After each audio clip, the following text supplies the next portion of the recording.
Wie wäre es, weniger Zeit mit dem Einkauf zu verbringen und dafür mehr Zeit für deine Lieblingspodcasts zu haben? Mit dem Rewe Abholservice geht das. Bestell deinen Einkauf einfach online und hol ihn bequem und fertig gepackt im Markt ab. Natürlich ohne Mindestbestellwert. So bleibt dir mehr Zeit für die nächste Podcast-Folge oder deine Lieblingstracks. Jetzt ausprobieren auf rewe.de/shop oder in der Rewe-App.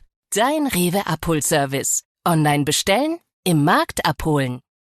I am so excited for the spa day. Candles lit, music on, hot tub warm and ready. And then my chronic hives come back.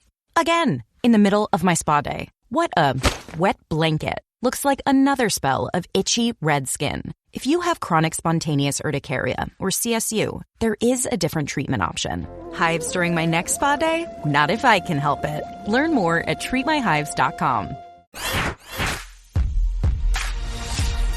Hello, this is William Tincup, Ryan Leary. You are listening and watching the Practitioner's Corner. Today we have Jean on. Is it Jean? Yes, it's Jean. Yes. Okay. Well, in France, they might pronounce that a little bit different. So I just wanted to make sure. Absolutely. I'm always the Mr. Bass. Every booking, I'm the Mr. Bass. Yes. But it's English. It's an English first name, a female name, but yes, crazy. It's very confusing. Mm-hmm. Yeah. No. My wife's name's Michael, Michal. Oh, you see. People literally. Yeah. Mm-hmm. So she totally understands. Today we're going to learn about your journey, your HR, your practitioner journey in particular. But let's start with where you are now. Tell us a little bit about your current role and company and things like that. So at the moment, I'm very lucky to be the Chief People Officer for a Norwegian company called Neat. What we do, we make the finest video conferencing devices you can think of. It's so revolutionary. It's so beautiful. It's Norwegian engineering technology. And we are not really still a startup. We are just coming out, being a bit more of an established business. But I'm heading up the people.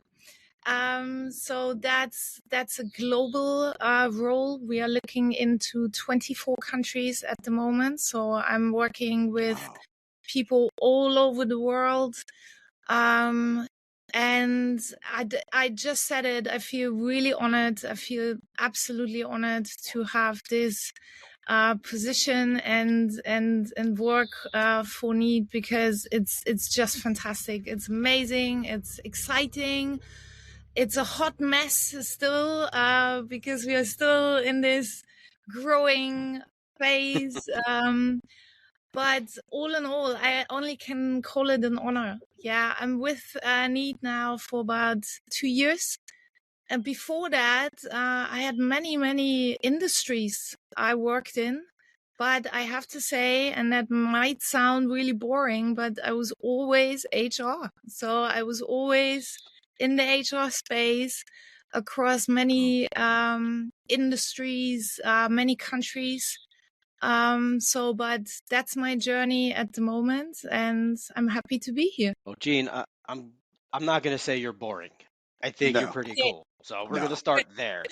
Yeah. We could go down the boring HR path, but I think we've done that too much in our careers. It's interesting though. But so did you start your career in HR, or you just kind of fell in? How did you actually get into this role? So actually, I started my career in a financial institute in Deutsche Bank. So that was my first ever job. Working straight out of university, going to the big city, Frankfurt, and being there in the headquarters of Deutsche Bank. And that was much more of a, I would say, like a rotation system. So you had a little bit of touch points into marketing, accounting, so the finance department, but as well HR. And after 4 years, I was approached actually by a so-called headhunter, who were targeting people to join a filtration and separation technology company from the United States of America. And they actually offered me a generalist role for them, responsible for Central Europe, they called it. So that included 6 countries, all HR related matters. Can you imagine how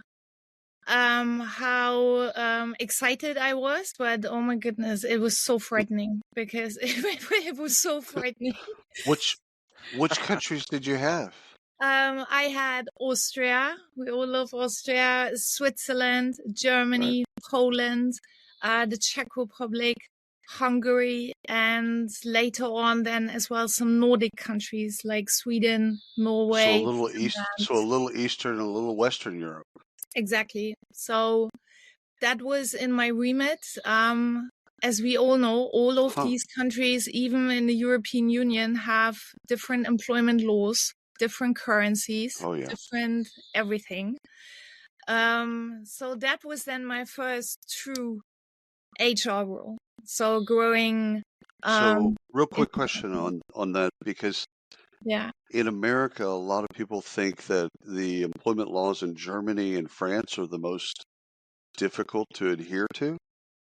Yes. Is that true, or or do we have it wrong? It's absolutely true, but I would, to this list, you can absolutely 100% you can add the Netherlands. The Netherlands is the Dutch. You can put that in this group of countries, and Norway as well. So the Nordic countries are very employee focused, which is good. So I'm a true believer, even when sometimes as an employer this can be very difficult and very long processes. Right. But for the employees, it's a damn good system. Dean, I'm curious about. I want to go backwards to the company you're at right now. What's it like working with a Nordic company, specifically Norway? What's it like? What's the values and kind of? And here's why the preface. Here's why I'm interested. I just got finished watching a series on Netflix called Vikings, and in Vikings Mahalo, so it's about 700, 800 AD, and so it's fascinating just to watch Viking culture. The portrayal, at least. I'm sure it's all grossly exaggerated and stuff like that. But that said, the Nordic countries are different. They're built different. They are different. And so, what is it like working with Norwegians? It is truly, truly completely different than anything what I did before. So I really have to say that. So first of all, what we all need to understand is Norwegians' perfection.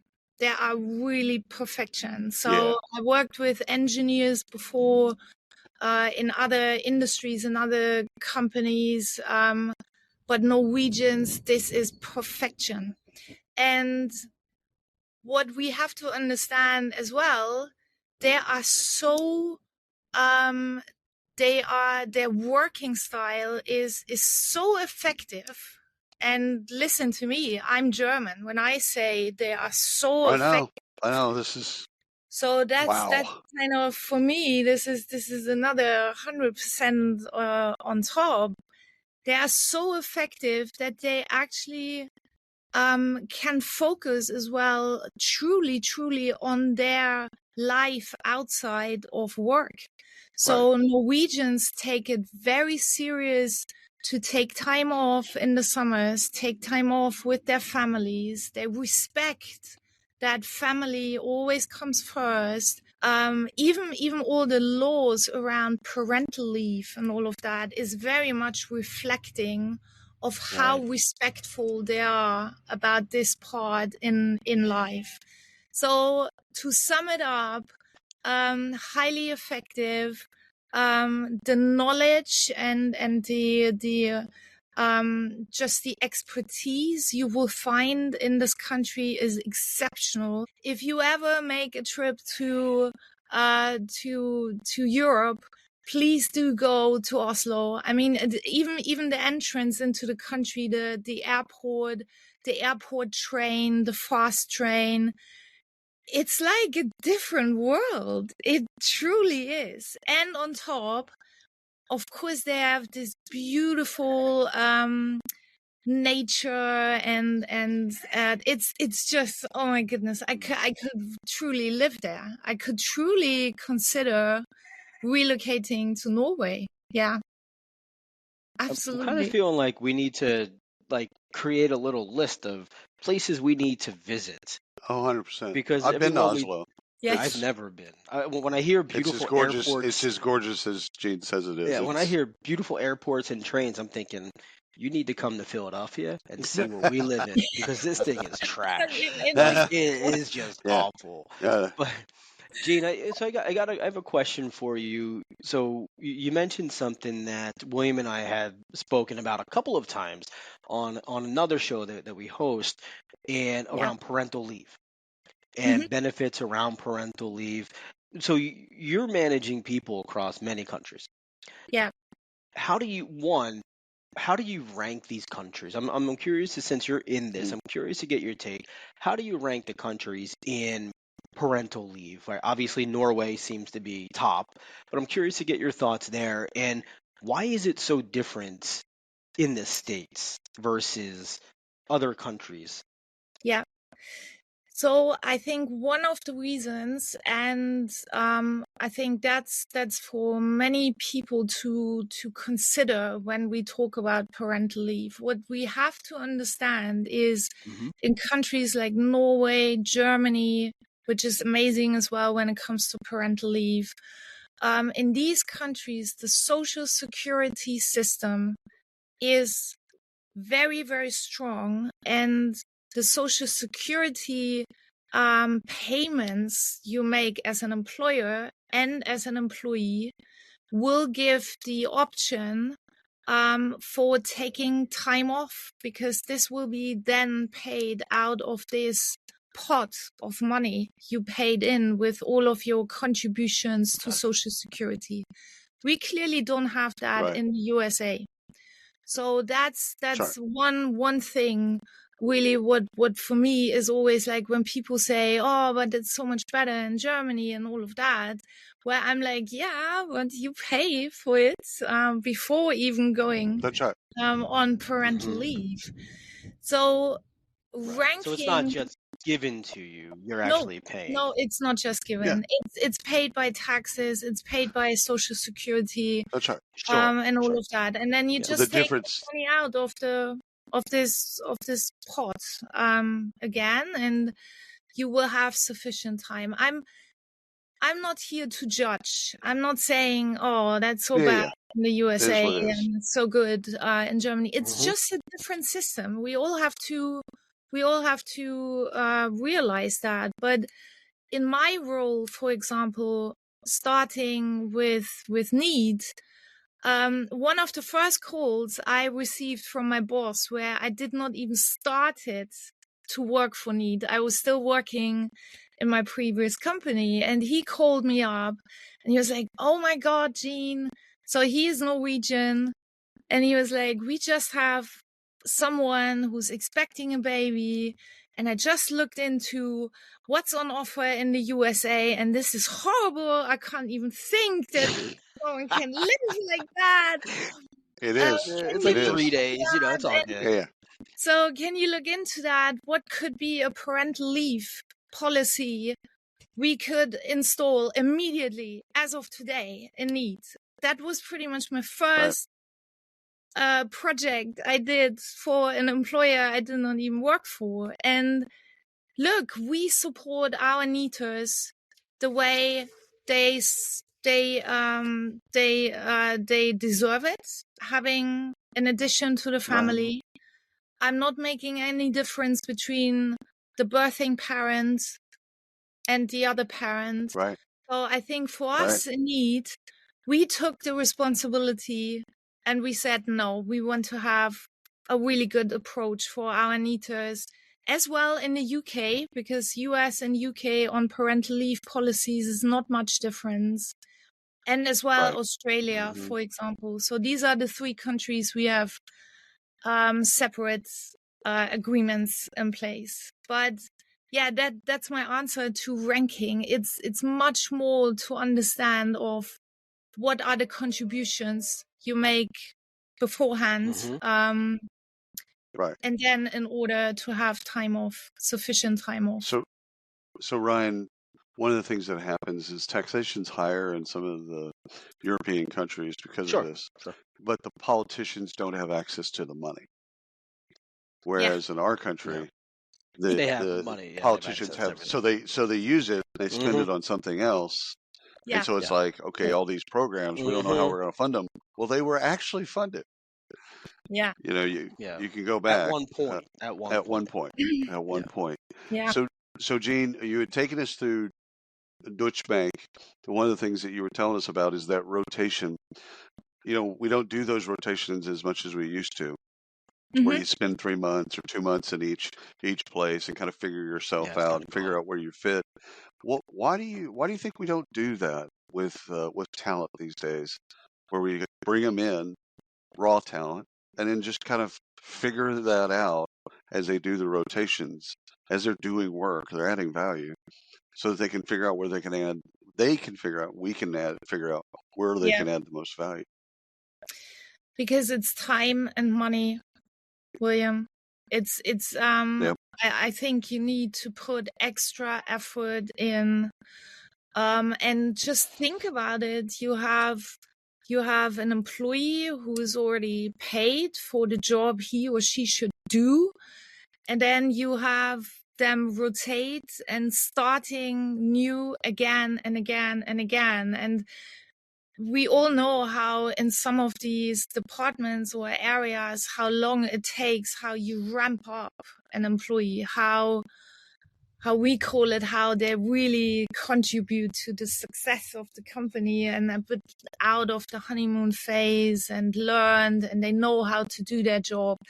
It's actually time and money. But what I have to say, what I love in the US, and that's pretty much a program that should be included in the European countries even much more, are internships. I think in the US it's fantastic to do internships. I worked for a consultancy, and we looked into the internship program for Nike in Oregon. And I think this is amazing. And the breadth of experience a young person can get when they are not quite sure. We all know what you study at university is not your final adventure. Sure. But they can actually already come out of these internships and say, yes, so marketing is my passion, or finance is my passion. So just as important, Jean. I did 11 internships while I was in college, and it wasn't as much of teaching me what I loved as much as what I hated. So while I did an internship in advertising, I came out of that 3-month internship going, yeah, this sucks. I'm never going to do this. I did that same thing in PR. How does that work? Yeah. Well, I didn't like B2C advertising because it's different, brand advertising and things like that. Yeah. I did the same thing in PR. I did 2 PR internships to learn that I don't like PR. Yeah. So like it helps you with both sides, both what you find like, oh my God, I didn't know that I was going to love this, but also, I don't ever want to do that again in my life. Yeah. Sorry, Ryan. Yeah. Gene, this is interesting. These conversations are sort of like my own personal therapy and my journey. Like I learn a ton from these, which is never thought it would actually be that way, but it is. So, William, you heard this story a couple times now. My oldest daughter is 16, Gene, and she's working for a restaurant. She's a hostess at a restaurant. Okay. Yeah. Now they're cross-training her to be a runner, to serve the food and, clean up the tables and stuff like that. So now that she's been there for a couple of months as a hostess, they've moved her over into training. They also reduced her pay, and she Oh, doesn't get the tips during the training. oh, So their thought here is, their theory is, well, you did really good here, but now we're going to train you. So we're going to have to reduce your pay to training pay, which went from $11 per hour to $4 per hour.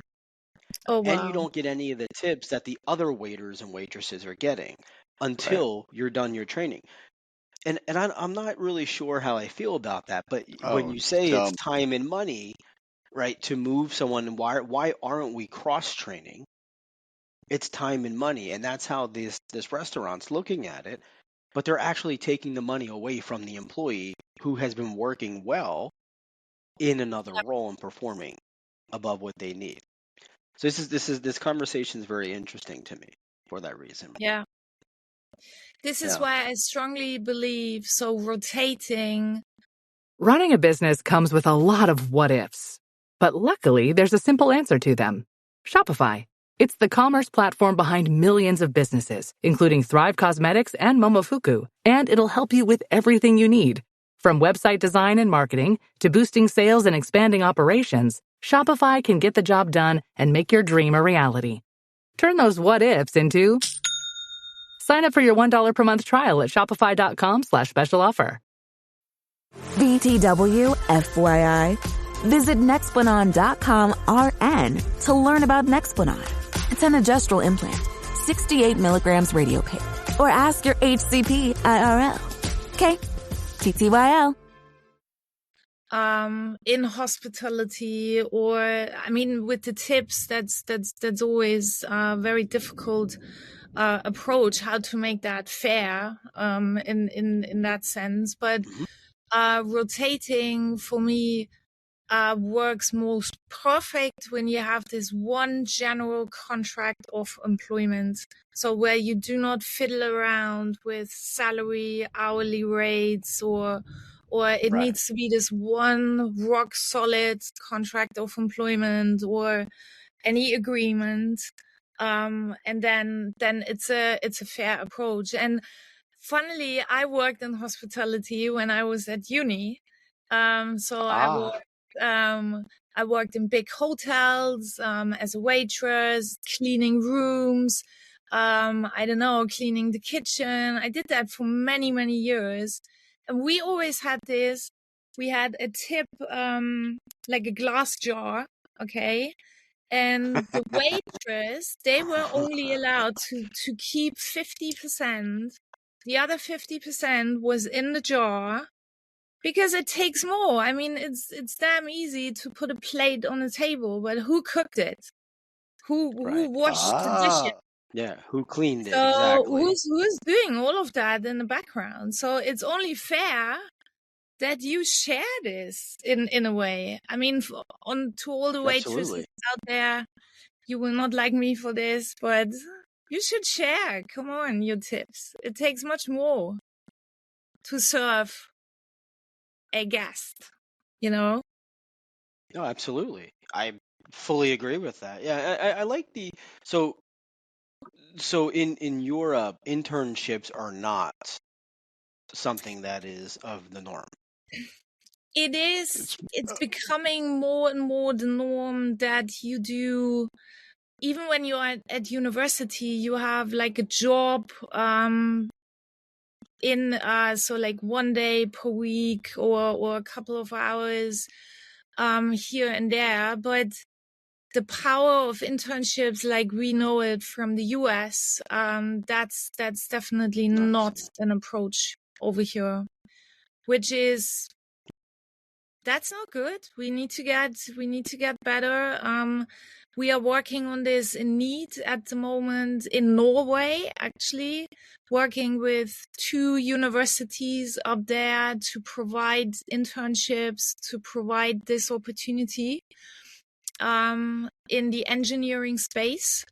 And I'm very much looking forward to see all this young talent, and maybe that's future employees as well. I mean, we all know how much hiring is made from internships. That's powerful too. Absolutely.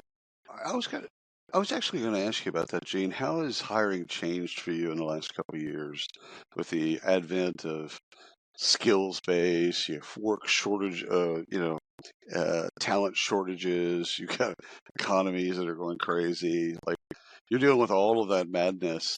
And oh, by the way, millennials and Gen Z want to be recruited differently. They want to work differently and things like that. So like what's changed for you in terms of your talent attraction philosophy? Just over the last, I'd say COVID and after. So first of all, I have the most amazing recruiter on the planet. I can tell you that. We worked together 15 years ago, and the minute I landed my job in Need, I gave her a call.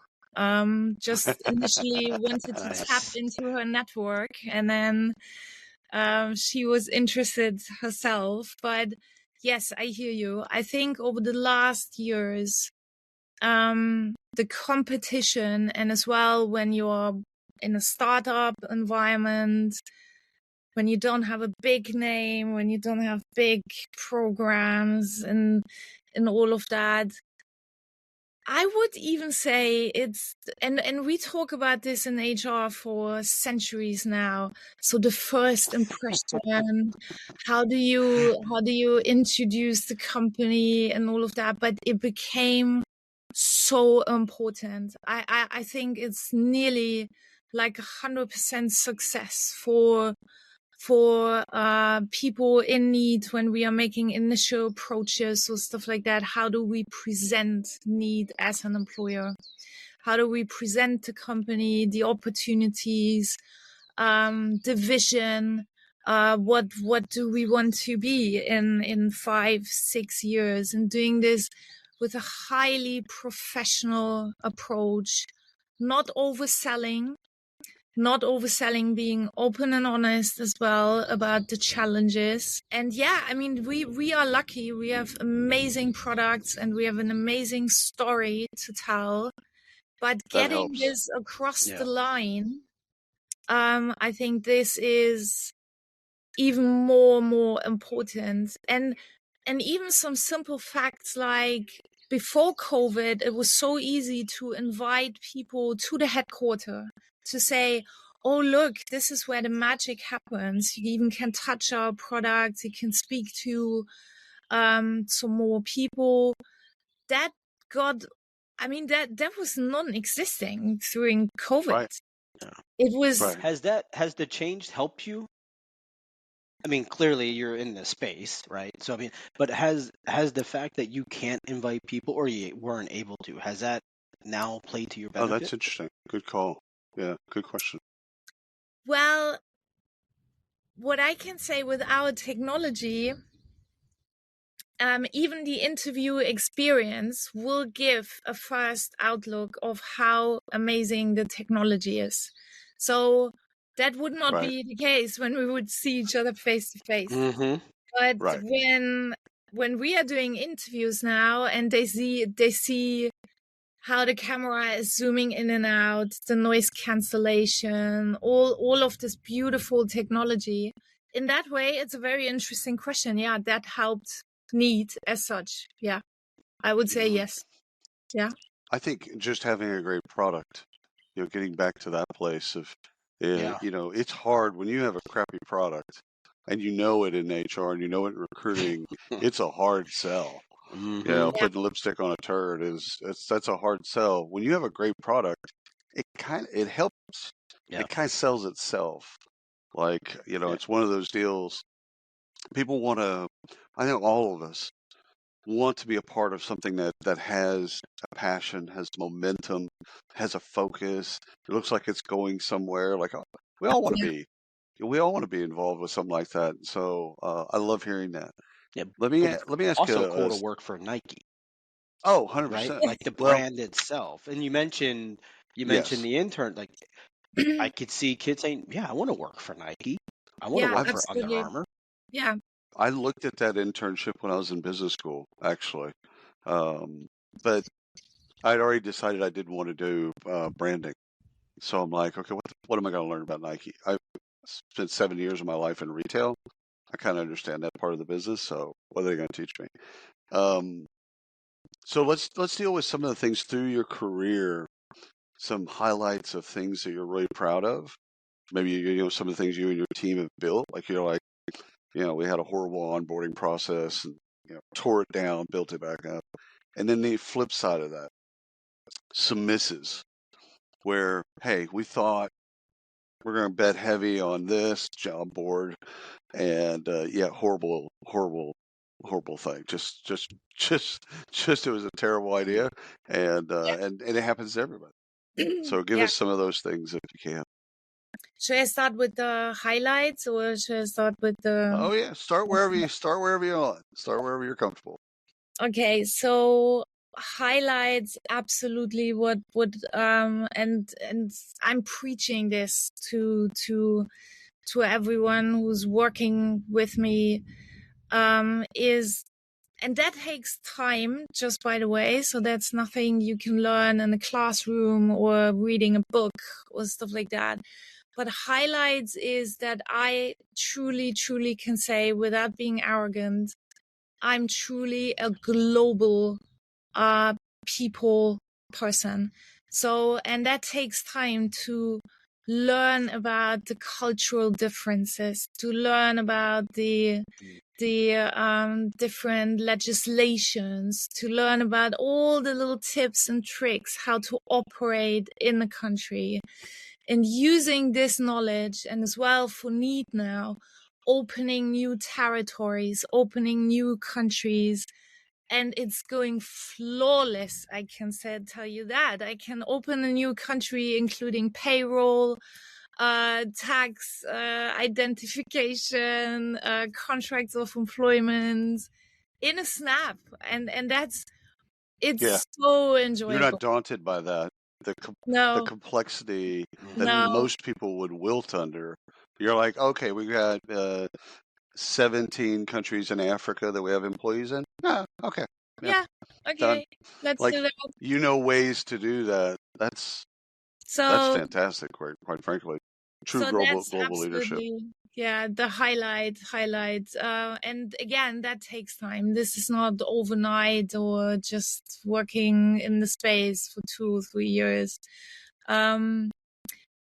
So downside, and that happened more than once in my career, and big lessons to learn from that is actually when a company is running faster, and in this whole a little bit of exciting state and messy state, you realize on one day you sit down and you know that you overhired, and you have absolutely, you are not at the right size, and you sit down, you sit in this meeting room, in a board meeting room, and you make the decision, we need to right size.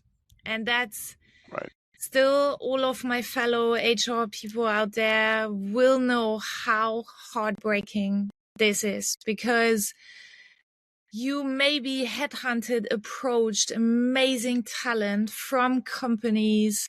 They had an amazing future at their employer. You brought them over.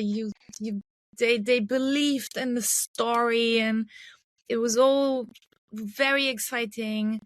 And these people, you have a goal of, okay, reduction in force, 20%, no matter what department, no matter what, but you need to execute on it.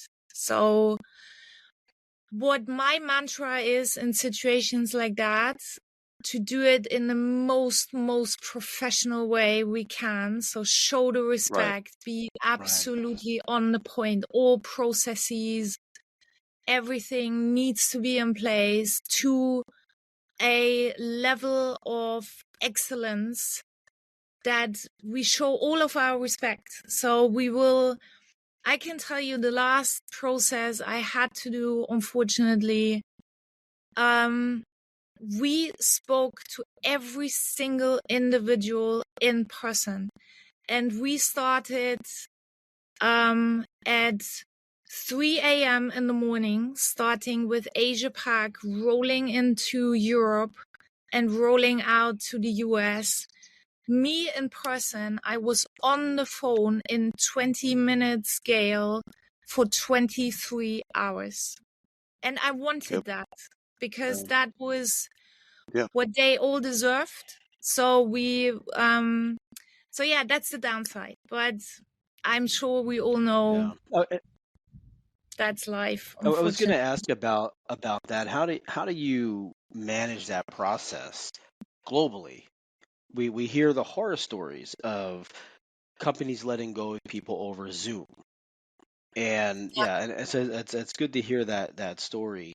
I'm curious, and I know you can't give too many details, but how did the employees take those conversations? Did they actually respect the fact that you were having individual calls? Yeah, the job was harder. Yeah. So I've learned in these processes, never expect anything, because the people you would expect who would be very emotional or very, very, I don't know, disconnected or anything like that, it always turns out something different. So I wouldn't, I'm always going completely open-minded in these conversations. Most of them were very thankful to have this conversation, because it was as well back in the days, we all know these horror stories where even people would just receive an email with a color coding or anything like that. So where I'm reading these stories in the news and I'm like, oh my goodness, this is inhuman. It's not humane. Inhuman. Yeah. Exactly. So people were very not thankful, but they were absolutely. I had so many people saying, oh my goodness, Jean, what is the time for you? That must be so late or so early. So there was more of their concern where we were like, no, we are here to absolutely speak about the terms and conditions as well. And if you have questions, and I'm here for, of course, there has been tears, there has been angry reactions, but I always tell as well my leaders who are in these calls as well, I was like, this is a safe zone, okay? They can do whatever. If they throw their laptop out of the window, let them be. Let them be. If they scream, this will be forgotten tomorrow, because that's the most horrible day for them. We change their lives right now, right here. We completely change their lives. So I'm very respectful. What I love about that process, Gene, is having the leaders on the call will help the next time they scale. The next time they get in the mindset of getting over their skis and let's hire, because they've been through the pain of being on these calls and having to look people in the eye and say, you know what, you're great. This isn't a you thing. This is us. Yeah. We overhired and we now have to let you go. We have to separate, and we'd love to keep you. Yeah. You know, and now I like that because HR oftentimes here in the States, HR does that by themselves. They do that quietly. They do it, especially humanely and all that other stuff. But they do it by themselves, and so the leaders don't get to learn. So the CFO basically says, cut 10%. Well, it's really easy because it's a spreadsheet to him or her, right? Yeah. Join the call with us and hear the emotions. See I love that. Right, I haven't heard that before. That's actually new for me to hear. Yeah. Like, you know what? We want to do a RIF. Let's do a reduction in force. Absolutely. You're going to be on every single call. Yeah. I think that's actually how we should do RIFs here. I think that's a great best practice, because then those leaders will think twice before hiring about the scale part the next because time. they don't want to go through that stuff again. Exactly. Yeah. Exactly. That's genius. So, no, Jean, what advice would you give your oh, I'm sorry, there's a little bit of a delay on my side. What advice would you give your younger self if you could go back in time to, let's say, a 20-year-old Jean? a 20-year-old. What advice would you give yourself? It's a random number, by the way. What advice I would give myself? So me as a person, I think this is what I never had to learn because I got this from my parents and the way I grew up. I never had any issue that I was not disciplined or not on time, and so that was always in my DNA, I would say. But I was so when I was 20 up until 30, I was very shy. I was always like, oh my goodness, when I say something, then maybe this is wrong, or maybe someone will argue, and then I don't have the right arguments to argue back and all of that. So I was holding me back. I was actually in some of my teams I worked back there. I was not really being part of it. I was always a little bit like, okay, I'm listening. I was great in execution. Don't get me wrong. I mean, I was doing the job. I was great in execution, but I think my 20-year-old self should have been, come on, say it. All the other people only know so much as well. But for me, it was always overwhelming. They know it all. I know nothing. And I learned, this is baloney. No one knows everything. And so, yeah, I hope that answers the question. Yeah. I think it does. I think that's a wonderful question to end on too. You got 100%. a great story. Yeah. So Jean, thank you so much for taking some Thank time you. to meet with us today. We really appreciate your story, and I want to see the tech. I want to try this I do stuff too. out. So No, no we're joke. gonna have to talk about that. Yes, we will. We So will. thank you so much.